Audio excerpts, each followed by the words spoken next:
Today we're here to meet to renew our citizens' lawsuit against the EPA, U.S. EPA, for their failure to comply with the Federal Clean Air Act.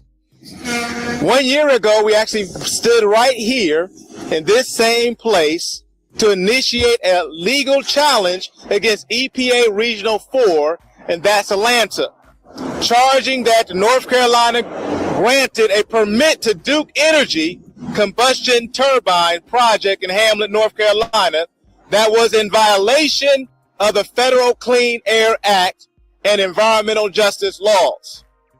So that petition said then, in sum, the permit allows excessive emissions of air pollutants that are having a negative impact on the public health and allows an ongoing environmental injustice, and we called the EPA then to object the permit, and it's been over 300 days and no response. September the 17th was actually the day, it was our 1 year anniversary of filing that first legal challenge to the EPA on this permit. Over 300 days late,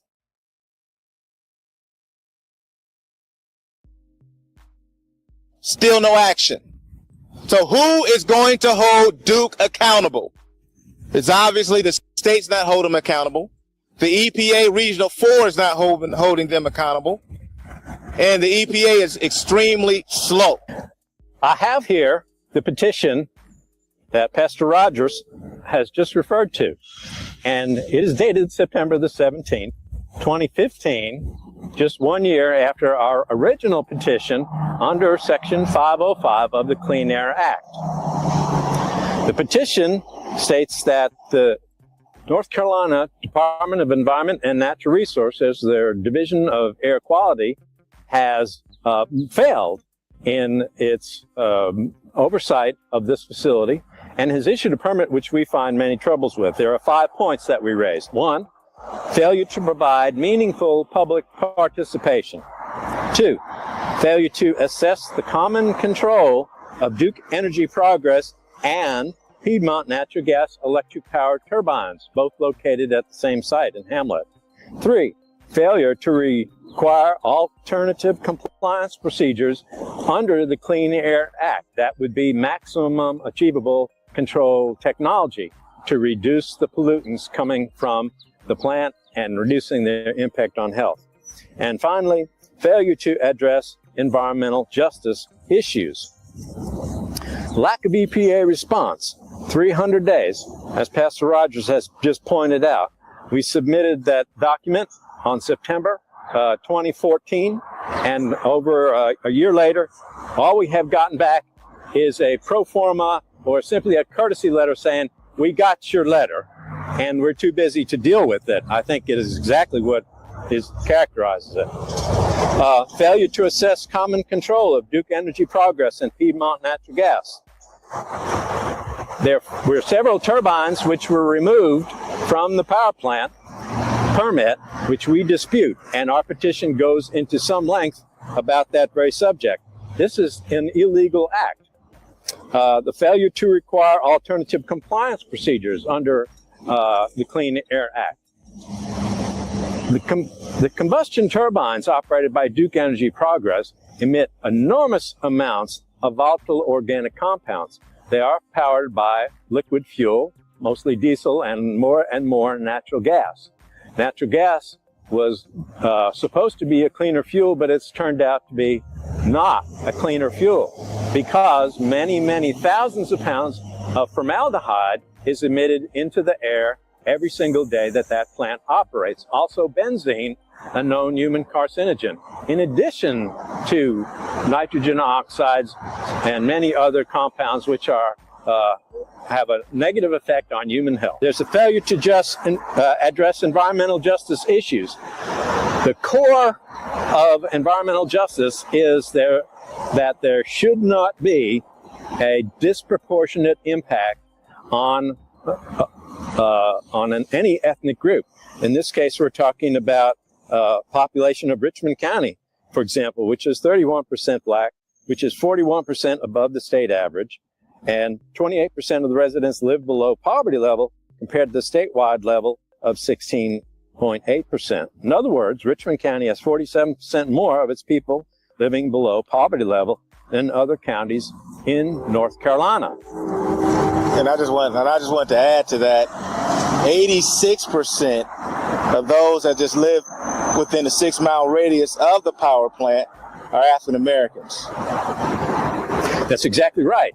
The closer you get to the plant, the more stark is the comparison. For example, in the town of Dobbin Heights, That's right. 83% of the residents are African American. 32% of the population is below the poverty line. According to the Richmond County Health Department, Richmond County ranks significantly higher than other counties in the region for a 5-year span from 2007 to 2011 for emergency department visits and hospital inpatient stays, primarily because of asthma. Asthma is directly related to air pollution. We believe, and we have requested from the EPA, that they reopen the Richmond County Combustion Turbine Facility Permit. This is within the power of the United States EPA. EPA is our backstop against a bad job done by the state of North Carolina. So one or the other has to do the right thing here. We also feel that the disproportionate impact should be corrected by a disproportionate amount of pollution control. That is, to make up for the disproportionate impact of the pollution on the community, there should be an extra level of pollution control, and that would be the maximum achievable control technology, which the state of North Carolina has failed to require, and now the EPA seems to be playing cat and mouse with us in terms of their failure to respond. We will not give up until the EPA responds, and we will be doing further things in the upcoming months. Eddie, my name is Deborah David. I'm the treasurer of the Concerned Citizens of Richmond County, a resident of Hamlet, and I want to speak a little bit on Duke Energy. Ever since Duke Energy shift to natural gas, the pollution has tripled in that county, and I've been living there all my life, and in the past several years, the pollution has got worse. I have an associate, Kim McCall, a member of the Concerned Citizen of Richmond County that live within a half a mile of Duke Energy plant. She's been having respiratory problems in the past year, more than I ever seen. I never known her to have any asthma or any kind of breathing problems until the past year from this pollution coming from Duke Energy. I believe, and she also believes, and other members of our group believe, that the health problems are coming from the pollution that Duke is producing out there in that area. And our group has tried for over a year to make sure Duke and the state is held accountable. But it's shameful that the EPA region has also dropped the ball. What I've seen out there, and I've seen it with my own eyes, I drove out there and I've seen smoke and I smelled the smoke. Of course, I went there this morning, but it looked like fog in some other areas. But when I went out there, it smelled like smoke. I went to go pick up the flyers. It smelled like smoke out there this morning, and I seen a long line of smoke going straight across and nothing on the outsides of it. We know that formaldehyde is one of the big toxins coming out of a natural gas-fired power plant. And so some of the testing we will initiate. Apparently, we're left to our own devices. EPA won't listen or is too busy to listen, and I think we're left to our own devices. And so, like we have done in other places, we will begin doing our own testing program. And so we hope to have results from that sometime in the next few months. We'll begin that program very soon. But the one thing about it in Richmond County, our asthma rate is so high, nobody's concerned about it. Everybody getting asthma, not even worried about it. Duke Energy is part of the problem. It seems like the EPA is ignoring us. But we are not going to stop. We're going to keep going, because the Concerned Citizen of Richmond County and all the surrounding county, we're not going to let Duke dump this on us like this. We're going to keep fighting.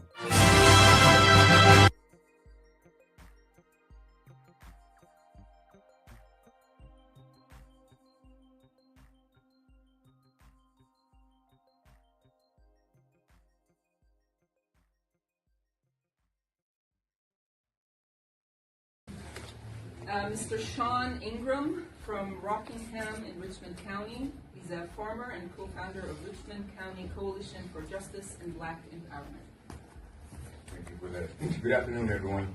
Good afternoon. I'll be quick, brief, impactful. I stand here today as a son of this soil. I stand here as a descendant of indigenous Black people who have lived on this land, worshiped on this land, buried our loved ones in this land, and fed our families from the land for generations. We are farmers.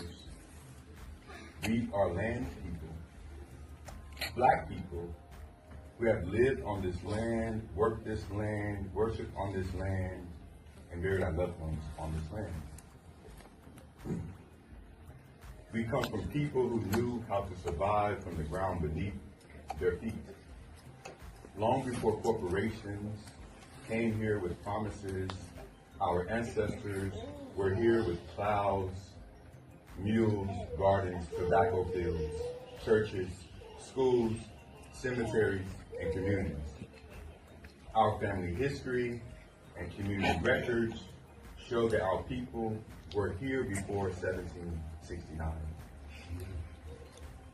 Our ancestors helped establish the Dock Reed Meeting House, which is what is now called Rockingham, North Carolina. This means our roots in Richmond County go back before the founding of the United States itself. So when we speak today, we're not asking for permission to belong here. We are already belong here. But for generations, Black and indigenous people have been pulled off land through fraud, tax pressure, heirs property, manipulation, partition sales, intimidation, lack of legal protection,